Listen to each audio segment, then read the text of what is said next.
Hello' বন্ধুসকল, আজি আমি এই ভিডিঅ'ৰ জৰিয়তে মিথাৰজিন টেবলেটৰ বিষয়ে সবিশেষ আপোনালোকৰ লগত আলোচনা কৰিম। বন্ধুসকল, এই মিথাৰজিন টেবলেটৰ যিটো মেইন কম্পজিশ্যন সেইটো হ'ল মিথাইল এৰ্গোমেট্ৰিন আৰু এই মিথাৰজিনটো হ'ল এটা ব্ৰেণ্ড নেম। আৰু বন্ধুসকল, এই মিথাৰজিন টেবলেটটোৱে সাধাৰণতে খুব বেছিকৈ ব্যৱহাৰ কৰা হয়।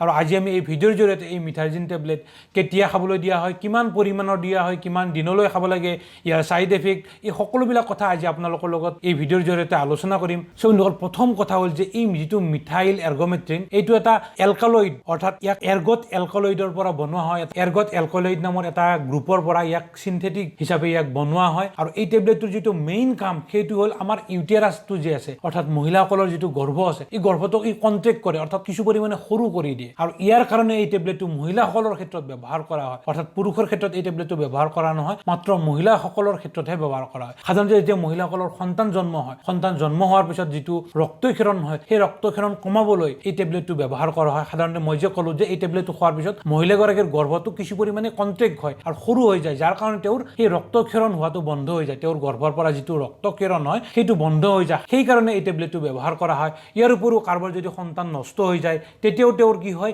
ব্লিডিং হ'ব পাৰে, অৰ্থাৎ তেওঁৰ ৰক্তক্ষৰণ হ'ব পাৰে, তেতিয়াও এই টেবলেটটো ব্যৱহাৰ কৰা হয়। বা কোনোবাই যদি তেওঁলোকৰ সন্তান যদি গৰ্ভতে বেয়া হৈ গৈছে, সেইটো উলিয়াই দিছে, বাহিৰ কৰি দিছে, তাৰপিছতো এই টেবলেটটো ব্যৱহাৰ কৰা হয়। আৰু ইয়াৰ ব্যৱহাৰৰ কথা যদি কোৱা যায়, এই টেবলেটটো সাধাৰণতে দিনত 3বাৰ বা 4বাৰকৈ ব্যৱহাৰ কৰা হয়। খাদ্য খাই উঠি খাব লাগে আৰু 5ৰ পৰা 7 দিনলৈ ব্যৱহাৰ কৰা হয়। 5ৰ পৰা 7 দিনলৈ ইয়াক সাধাৰণতে দিয়া হয়। আৰু 70% মানুহক যদি কিমান পৰিমাণে দিয়া হয় সেই কথাটো যদি কোৱা হয়, সাধাৰণতে দিনত 3টাকৈ, মেইনলি জেনেৰেল ড'জৰ কথা যদি কোৱা যায়, দিনত 3টাকৈ, পুৱা, দুপৰীয়া আৰু ৰাতি, এনেকৈ 5 দিন বা 7 দিনলৈকে হয়তো দিব লাগিব পাৰে। যদি কাৰোবাৰ বেমাৰটো বেছি আছে তেওঁক 7 দিন দিব লাগিব, যদি কম পৰিমাণে আছে তেওঁক 5 দিন দিব লাগিব। দিনত 3টাকৈ দিয়া হয় খাদ্য খাই উঠি। চ' এই মিথাৰজিন টেবলেটৰ যদি ছাইড এফেক্টৰ কথা কোৱা হয়, সাধাৰণতে মূৰৰ বিষ বা বমি ভাৱ বা বমি হোৱা বা মূৰ ঘূৰণি, এনেকুৱা ধৰণৰ সৰু সুৰা ছাইড এফেক্ট আপোনালোকৰ দেখা দিব পাৰে। সেই ক্ষেত্ৰত আপোনালোকৰ চিন্তা কৰাৰ প্ৰয়োজন নাই, 2-1 দিনৰ ভিতৰতে আপোনালোকৰ এই সমস্যাটো ঠিক হৈ যাব। ইয়াৰ উপৰিও যদি আপোনালোকৰ কিবা বুকু ধপধপনি বা উশাহ নিশাহৰ কিবা সমস্যা হয়,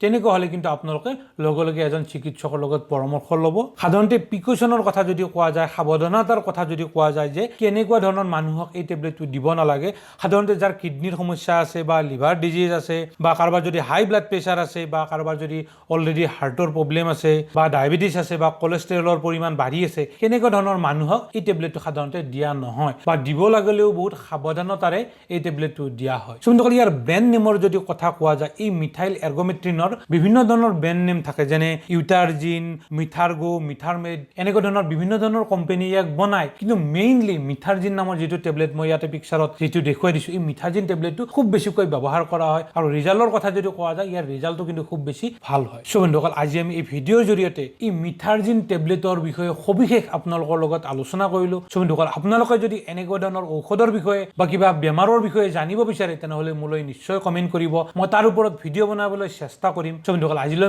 অহাকালি আৰু এটা নতুন টপিক লৈ আপোনালোকৰ ওচৰলৈ আহিম। তেতিয়ালৈকে বহুত বহুত ধন্যবাদ।